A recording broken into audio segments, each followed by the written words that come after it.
On ouvre le dossier parisien. Donc Luis Enrique, tu l'as écouté, Stéphane. Qu'est-ce qu'il a dit ? Il a dit qu'il était très déçu de la deuxième mi-temps de son équipe, qu'il les avait pourtant prévenus à la mi-temps. Il a aussi beaucoup loué l'équipe de Brest. Il a dit qu'il adorait ce qu'ils avaient su faire et que ce qu'ils avaient fait là, c'était très insuffisant. Et qu'il ne comprenait pas pourquoi ils avaient perdu le fil à ce point et que ça se manifestait par la possession de balle qui effectivement a été positive pour Brest en deuxième période. Et voilà, il n'a pas expliqué ce qu'il a fait dans son laboratoire. Non, ses choix de joueurs. Bah donc, en fait, bon, moi, tu sais, face à Luis Enrique, comme tout le monde le sait, nous sommes tous un peu ignorants. Moi, probablement un petit peu plus, donc je pose des questions. Et donc, si tu veux bien m'éclairer un petit peu, si tu as une loupiote quelque part. Je ne suis pas Luis Enrique, non, mais Daniel. Écoute, donc. Porte-parole de Luis Enrique, il peut pas être plus précis. Donc, Hernandez a joué toute la saison arrière gauche, n'est-ce pas ? Ok. Donc Beraldo est venu pour jouer défenseur axial. Okay. Mais ce soir, dans une proposition 4-2-3-1 assez originale par rapport au standard de Luis Enrique, donc il met Lucas Hernandez dans l'axe et il met Beraldo à gauche. Ok, bon, bah, très bien, hein. Pourquoi pas après tout. Ok, très bien. Donc après, dans son 4-2-3-1, celui qui joue 10, c'est Asensio. Donc voilà, au début on pensait qu'il pouvait être faux neuf, on pensait qu'il pourrait jouer sur le côté, mais en fait comme il faut être imprévisible pour les autres et puis moins pour soi, enfin c'est nous qui devons être surpris mais pas les joueurs, je me demande parfois si eux-mêmes ne sont pas surpris.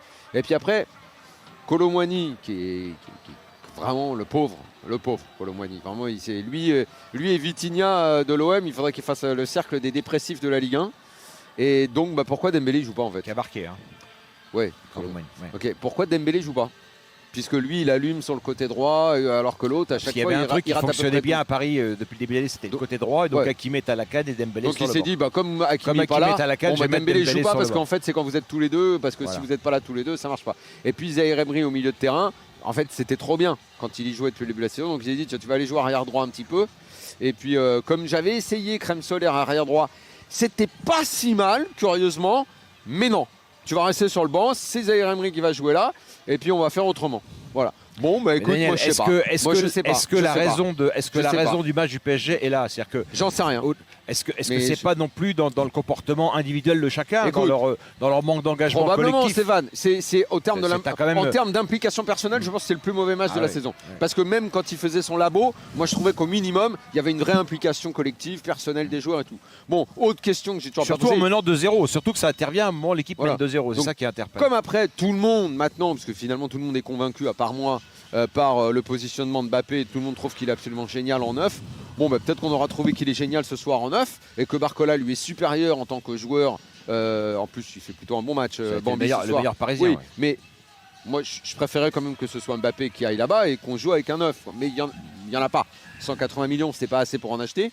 Donc finalement, on fait autrement. Mais Mbappé dans cette position-là, moi je veux bien, hein, si on continue. Mbappé a fait un match triste. Hein. Moi, si on me dit que c'est dans cette position qu'il est formidable parce qu'il dribble 4 mecs au milieu, parce qu'il fait 4 passements de jambes et qu'après il rate la passe derrière, ok, moi j'ai entendu le Parc se lever sur le dribble, moitié de terrain parisienne de Barcola qui fait un grand pont magnifique, qui derrière fait un autre dribble et puis après perd le ballon, de Mbappé qui dribble 4 mecs et puis qui derrière perd le ballon. Si c'est ça en fait, si c'est ça qui est formidable, quand les gens font des oh et des ha, des oh ha ha dans le Parc, ok, bah si c'est ça que prépare Géo trouve tout, bah c'est génial alors. Moi je trouve que c'est pas bien.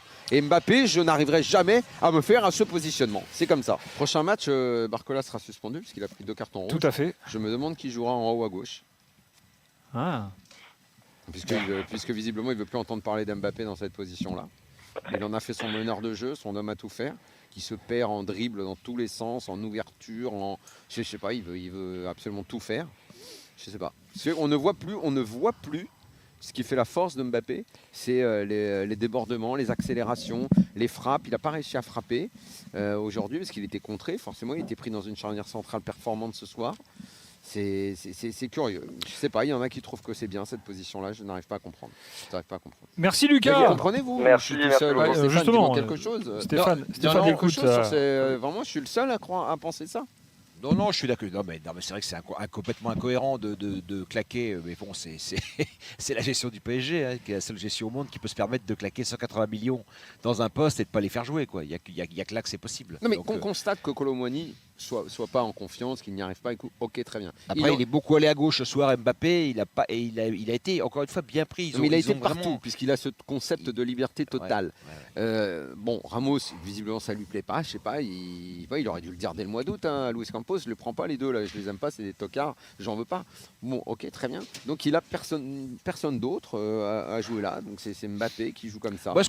Moi, ce qui m'inquiète plus dans ce que je vois de Paris, parce que quand on regarde Paris, évidemment, en ce moment, on pense à la Ligue des Champions. Alors, évidemment, qu'il y aura un autre engagement, il y aura une autre volonté de la part des acteurs, il n'y a pas de doute là-dessus. Mais on ne voit pas dans l'expression collective du Paris Saint-Germain ce qu'on commençait un tout petit peu à voir en début de saison, les prémices notamment de la récupération du ballon. Ils ont été ce soir très inférieurs à Brest dans ce domaine-là. C'est l'équipe de Brest dans les duels, dans la récupération des ballons. Je n'ai pas de stats sous les yeux, mais ça m'a paru assez évident, vu des tribunes, que Brest était très dominateur par rapport au PSG dans ce domaine-là. Et ça, c'est quand même pas ce qu'on imaginait du PSG d'Enrique dans les premiers mois.